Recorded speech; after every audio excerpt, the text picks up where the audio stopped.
What's up, guys? I'm back with another movie review. Today I'm here to talk about another one from Warner Archive, and it is Waterloo Bridge, the 1931 version, which is part of the Forbidden Hollywood Volume 1 collection. I previously reviewed Redheaded Woman from this set, and eventually I'll get around to Babyface. But for right now, this is Waterloo Bridge from 1931.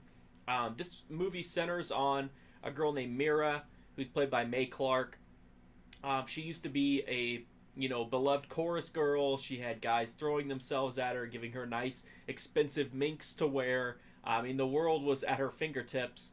And then, life happens. A couple years pass, and she's kind of on the complete opposite end of that. As London is being under constant air raid warnings because of the German Zeppelins overhead. She's trying to kind of carve out a little bit of a living for herself. She's having to work as a prostitute on a bridge that's infamous for prostitutes, the Waterloo Bridge. One night she's hoping to maybe run into a soldier who needs some company for the night so that she can make her rent.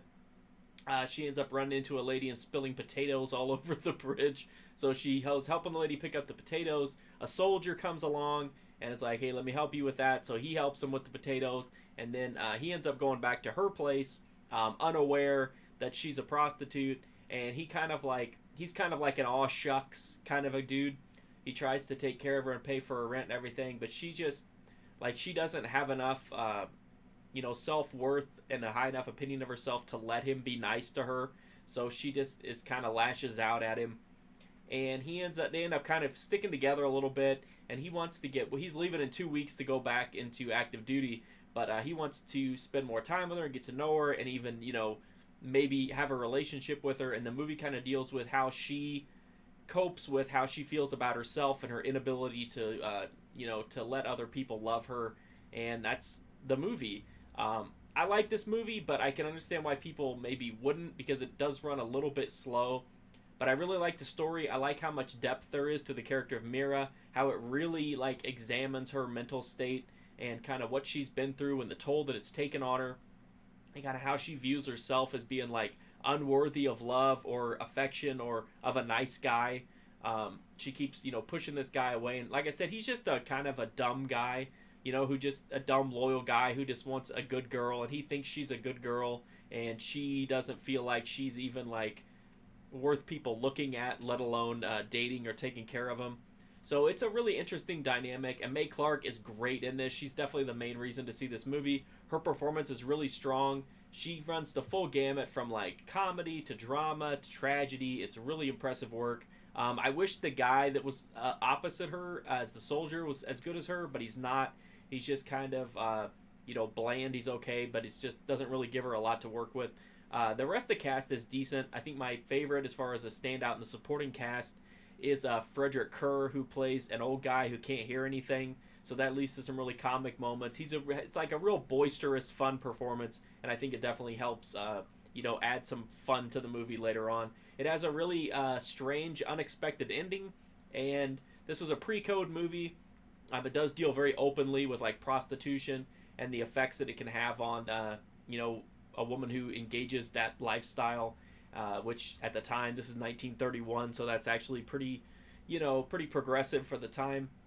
There's also a scene where a bunch of the girls in the chorus room are changing clothes, and even though they have tops on, they're very sheer, and you can clearly see their breasts and their nipples. That had to be eye-opening at the time. This movie was heavily censored at the time. Understandably, even though by today's standards it's pretty tame, you can see how the censor boards would have been outraged by it at the time. In the end, I think it's a good movie. Some people might not like how slow it is. A lot of people will hate the ending. But I thought it was a really good character study, and Mae Clark is really good, and it does have some fun comic moments. But it's a pretty serious, dark, and kind of depressing movie. But I liked it. I thought it was really solid. It's on DVD from Warner Archive as part of Volume 1 of the Forbidden Hollywood's collection. It looks fine. It's a little roughed up. It's a little worn for wear, but it looks good. Everything is certainly watchable. A lot of it looks really, really crisp and clear. Some of it looks, a little faded and has a lot of specks on it. But for the most part, it looks really good for a pre-code movie from 1931. That's pretty impressive. As I said, it's also got Babyface and Redheaded Woman on it. You'll eventually be able to find reviews for both of those. Probably by the time you see this video, they'll be up. But there's already one up for Redheaded Woman, and I'll have separate reviews up for all of them. If that's my review, pretty much that's all I have to say about Waterloo Bridge. I thought it was solid. If you want to read my full write-up of it, you can go to markfusion.com, read that and over 1,000 other movie reviews. I'm also on Instagram, Twitter, Twitch, Patreon, Mark Fusion. $5 a month gets you exclusive videos. Right now there's one for Tommy Wiseau's The Neighbors up.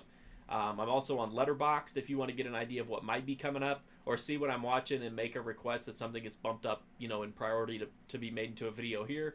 But the best thing you can do to help me out, as always, is just to hit that sub button. Free, easy way to support me and help me to continue to make content. And also watching the old videos is a gigantic help as well. Anything to help the view count and the minute count is what YouTube is really coming down on small streamers like me to boost those numbers. So if there's anything that catches your eye, by all means, check it out. That's a huge help to me. Thank you so much for watching this video. I do greatly appreciate it. And hopefully you're enjoying these Forbidden Hollywood reviews because we got like 10 collections to go through. So that's a lot of movies. Thanks for watching. Hopefully I'll see you soon.